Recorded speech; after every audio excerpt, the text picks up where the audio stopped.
Hey, how's it going? Welcome back to ThinkView, and this is NK. For years, people have always talked a lot about whether iPad can replace MacBook or not. But in today's videos, I want to flip that question around. Why don't we combine the iPad mini 7 with the MacBook? I mean, if we can combine both devices, the experience would be much better. And in what sense that experience should be better? Let's find out in today's videos. Now, if you compare the iPad mini 7 with the iPad Air or the iPad Pro, it's clear that our iPad mini would has a few limitations. But the thing about the Air and the Pro is that they're slowly becoming more and more like a MacBook, from the way they handle work to a 13-inch display like on the iPad Pro. And sometimes it makes me hesitate to pick it up casually. Now, think about it. We all only have 24 hours in a day, and there are already so many devices around us, like from smartphone, laptop, tablet, and so on. And if they all overlap in function, well, eventually you won't have the time to use them properly. But the iPad mini 7 feels different. In my 6 months of using it, I've never felt hesitant to pick it up. On the contrary, however, it's becoming the perfect companion device for my MacBook and iPhone, and it actually makes my daily life a lot comfortable. In other words, the iPad mini 7 blends in smoothly with Apple ecosystem, creating the perfect combo rather than overlapping with other products. And its price point is much more reasonable too.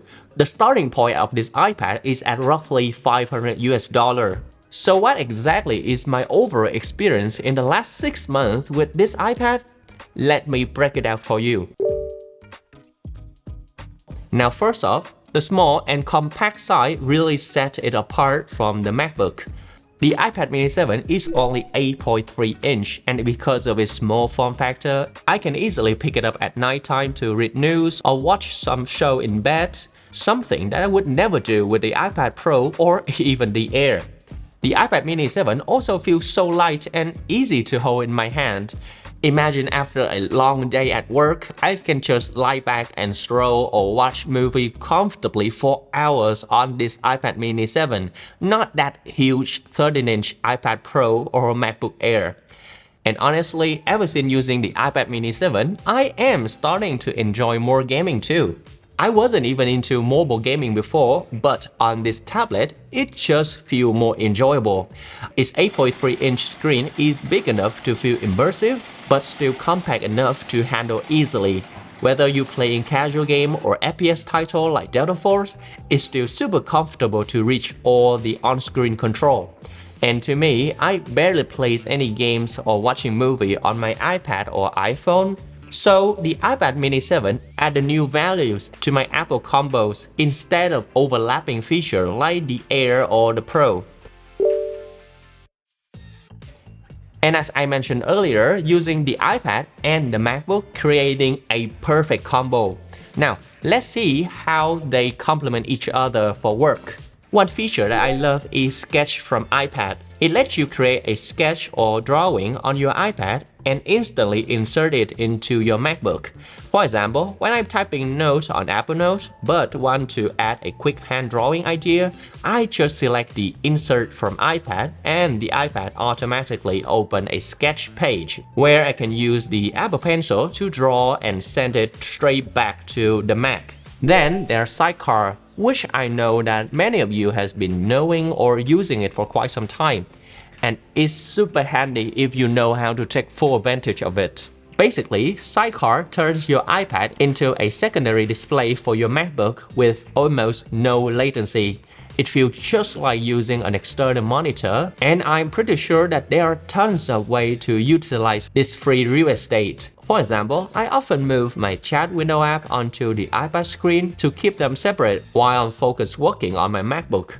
Or like when I need to sign some document, I simply just drag it into the iPad and sign directly with the Apple Pencil, which is super convenient.